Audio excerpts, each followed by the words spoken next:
Hall, and welcome to Growing While Grieving. This is a project that I've been working on since the passing of my daughter, Jaleesa Hall, on November the 17th of 2019. I am super excited to have you on this journey with me. It has definitely been something. It's been a lot.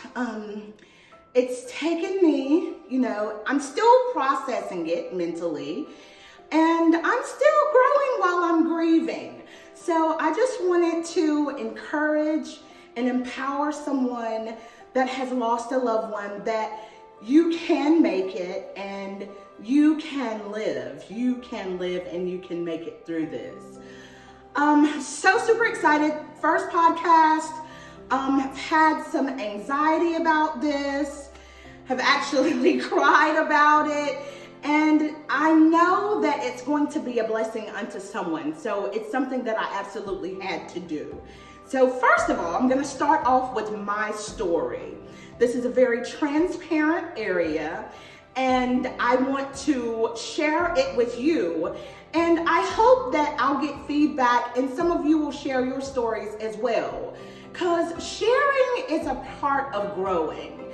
The more you share, the more you grow. Because I feel like it gives you a freedom, and it gives you an outlet, and it lets other people know the way that you're feeling. I think that there are a lot of people who are grieving secretly. And that's a hard grief, because it's hard to grieve publicly. So I'm going to start with my story. I know previously I had said that we were going to talk about the initial shock of a loss, and we will get to that, but I just wanted to let everybody know my story first. And then I'm going to touch on a couple of subjects, and we will move on from there. So this is my story of my daughter's passing. As I walked in the house and went up the stairs, I had no idea of the way my life would drastically change in the next moments. As I went in the room to check on Jaleesa, my daughter, as always, she was comfortably sitting in her recliner with the TV and fan on as always. I said, "Hey baby, I'm back. Hey Jaleesa," not knowing at this time that she had crossed over. I went downstairs, still not knowing. I just assumed she was asleep. I calmly asked my friend if he could come up and wake up Jaleesa. We both go upstairs, and still I did not hear her voice or see any movement. So then my mind started to think.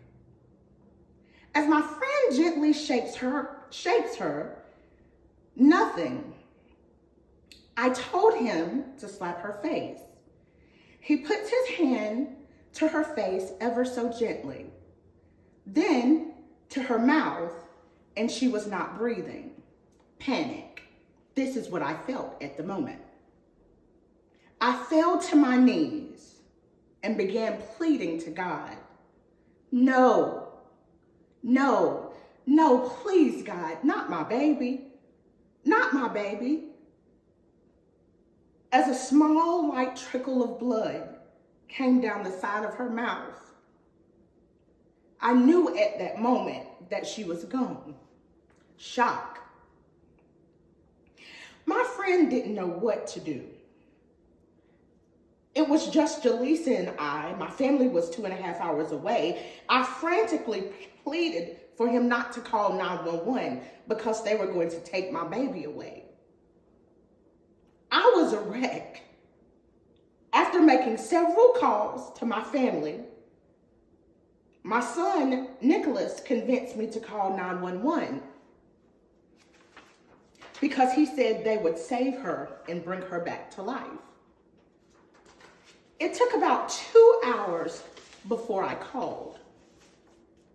I called 911 and they instructed us to lay her on the floor and to start doing chest compressions on Jaleesa.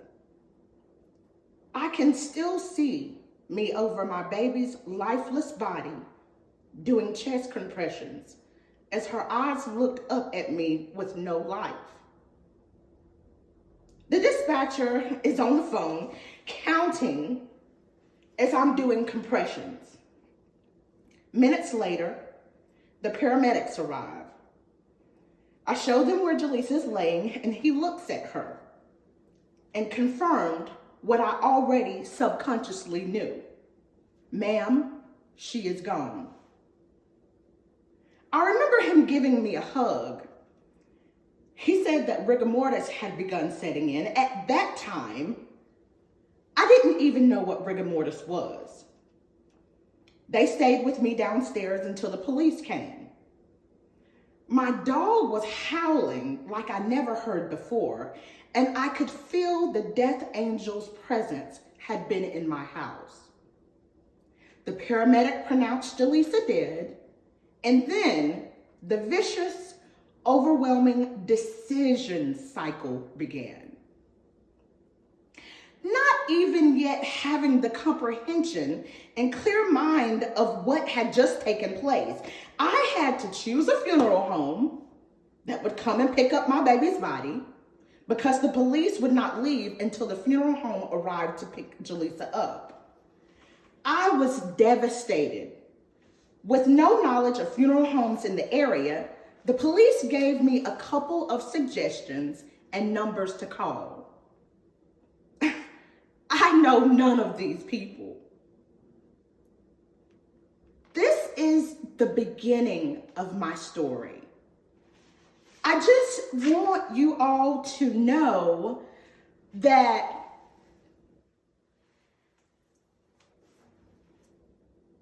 the feelings that I put in the story of shock and panic and then, the decisions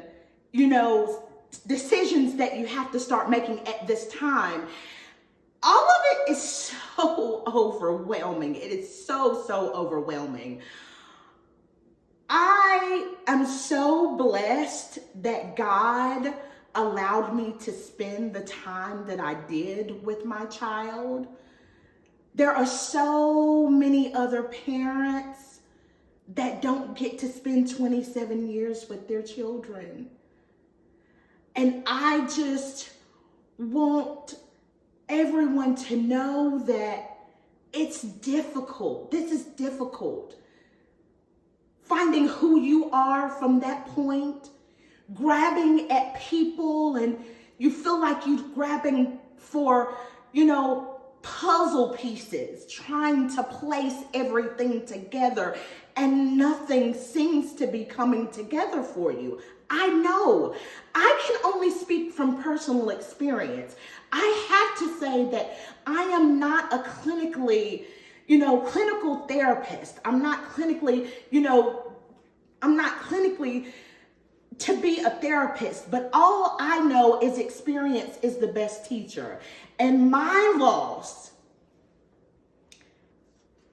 has been tremendous. And I know that there is so many of you out there that has lost, and I know exactly where you are. I know exactly where you're coming from. It hurts every day to move. It hurts every day to smile. It hurts every day to breathe. But you know what? God is so amazing because He doesn't give us a choice in breath. He doesn't give us that choice to breathe. Although as much as my heart broke and I felt like I didn't think I was gonna go on, guess what? God still breathed the breath of life into me because my life's not over. My daughter's life was over. She fulfilled her purpose here, and I still have purpose, and you still have purpose, and you still have people to reach, and I still have people to reach. I'm just so really passionate about this, because I know that my daughter is in a better place, and I miss her, but the missing her, I'm really working on it not growing into something bitter and something that really just takes over my life. because it can be consuming. It's like a consuming pain. I'm in several groups on Facebook, and I see post after post like, I don't want to live anymore. How am I going to get past this? I mean, and it's really, really, really hard, and I feel that, and I felt that, and the only logic or explanation that I can give you as far as my experience is that I just had to pray. God is the only one who can give you the strength to keep moving. He's the only giver and taker of life. Think about that. God is the only giver and taker of life. Life belongs to him before it belongs to any of us. Yes, we have children, but all of our children belong to God. So in that, like I said before, one of the things, I'm just going to tell you what helps me. I started meditating a lot, just keeping positive energy, just being present in your healing. You have to be present. If you step out of your healing box, your healing will not continue to grow. You've got to grow. Nothing is stopping.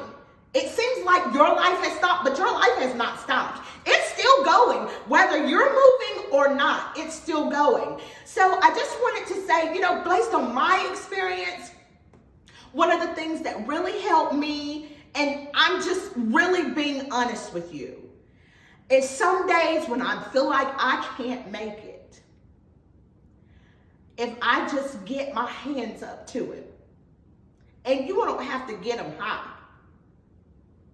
You don't have to get them high at all. If you can just get them up to him and just say, Lord, help me make it through this day. Lord, give me the strength. Only you can do it. I can't do it. I can't do it on my own. So, I am so super excited to be here.